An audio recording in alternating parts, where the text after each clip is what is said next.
General Class Question Pool. Questions and correct answers only.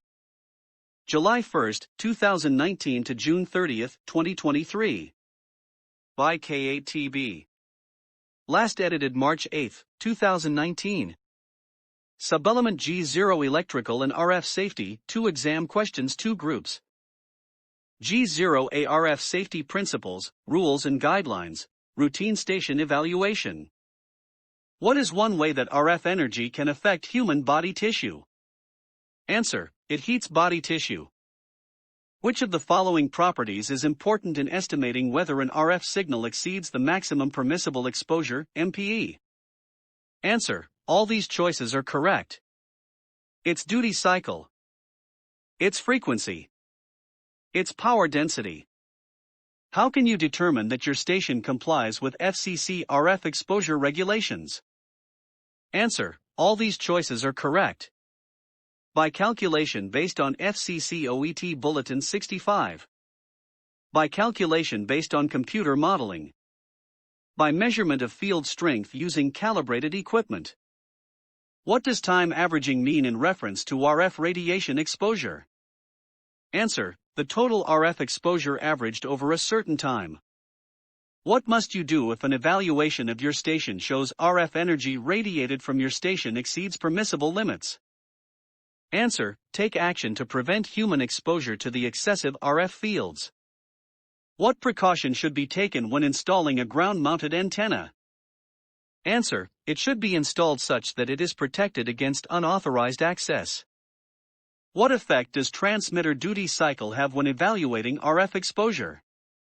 Answer: a lower transmitter duty cycle permits greater short-term exposure levels. Which of the following steps must an amateur operator take to ensure compliance with RF safety regulations when transmitter power exceeds levels specified in FCC Part 97.13? Answer: perform a routine RF exposure evaluation. What type of instrument can be used to accurately measure an RF field? Answer: a calibrated field strength meter with a calibrated antenna.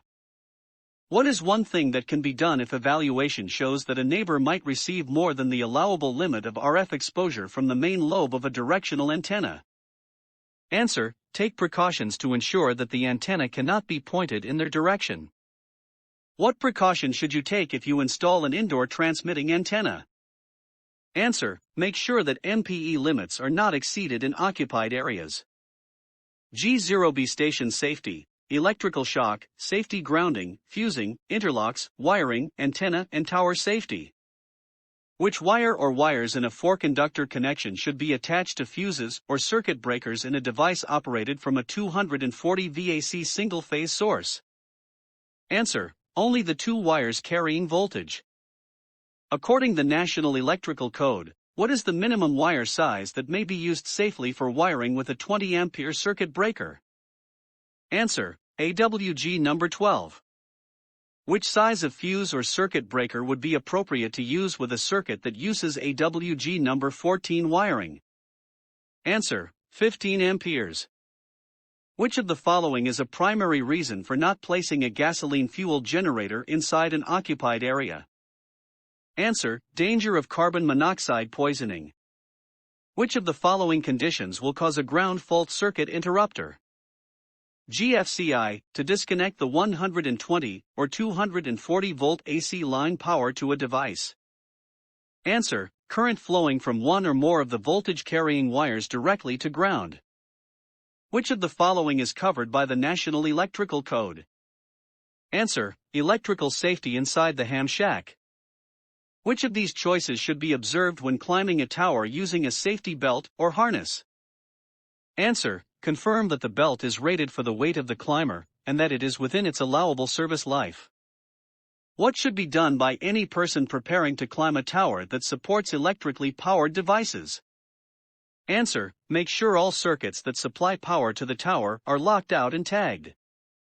Which of the following is true of an emergency generator installation? Answer: the generator should be located in a well-ventilated area. Which of the following is a danger from lead tin solder? Answer: lead can contaminate food if hands are not washed carefully after handling the solder. Which of the following is good practice for lightning protection grounds? Answer: they must be bonded together with all other grounds. What is the purpose of a power supply interlock?